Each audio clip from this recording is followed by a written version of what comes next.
or I don't know very many people who haven't had some kind of either broken friendship or divided church or divided family, extended family, when it comes to the political situation in the United States over the last 8 years or so.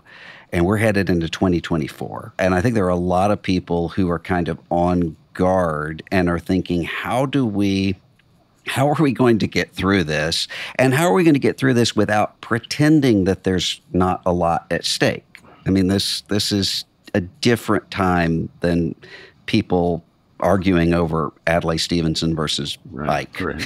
So there is a lot at stake. How would you advise people to try to get through 2024 without increasing the division in their own homes or churches or anywhere? Well, my joke is that if you're about to have a big family conversation that you think it might get fraught over politics, if you start the family conversation with the subject, things I've always resented about you, and if you talk about that for an hour, by the time you get to politics, it'll seem easier.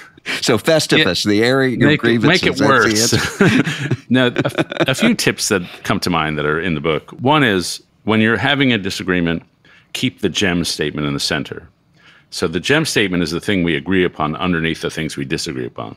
If my brother and I are fighting over our dad's health care, we both want what's best for our dad. And if we keep returning to that thing we agree upon, the gem statement, then we'll preserve our relationship in the midst of disagreement.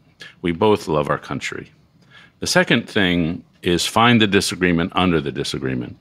If we're having a dispute about Donald Trump, say, what is the thing deep down that is causing us to have such radically different views of Donald Trump? What experiences have you had? What experience have I had that cause us to see this differently? Suddenly, we're no longer fighting. We're exploring together the real roots of our disagreement. And that's just more fun and more productive. The third thing I would say is when somebody comes at me with critique, I've learned my first instinct is to try to be defensive. Yeah, I'm one of the good guys here. I'm not one of the part of the establishment. I'm not one of those people. But I've learned the important thing is to stand in their standpoint, to try to understand their point of view, to ask them 3 or 4 or 5 times, tell me more about your point of view. What am I missing here? Tell me more, tell me more. And if you can ask them 4 or 5 times, go deeper into what you're telling me. You may not persuade them and they may not persuade you, but you will have showed respect. And there's a great book I recommend called Crucial Conversations.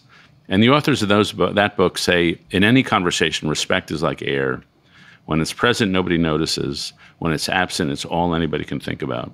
So when I am asking about your point of view, at least I'm showing you respect. I'm being conscious of the fact that every conversation takes place on 2 levels. The subject we're nominally talking about, but then underneath there's the flow of emotions that's passing between us. With every comment we're making, I'm either making you feel more respected or less respected, more safe or less safe. And so it's important to pay more attention to that under conversation than the stuff we're nominally talking about in order to show some basic level of, you're a decent person, I'm not threatening you. And then finally, if the conversation goes bad and suddenly we're angry at each other, we can appreciate the fact that once we get angry at each other, our motivations deteriorate. We started the conversation wanting to persuade each other about some policy or about some candidate. But after we get mad at each other, our motivations are, I just want to show I'm better than you, I'm smarter than you, I'm more powerful than you. And once our motivations deteriorate, we should stop talking, because everything we say after that is going to damage the relationship. And I had a sad conversation with a guy. I told him this theory of mine. He said, yeah, that was the problem with my marriage. We didn't stop talking and our motivations deteriorated and we said things we could never make unsaid. And so sometimes just if your motivations are down, stop. Just stop.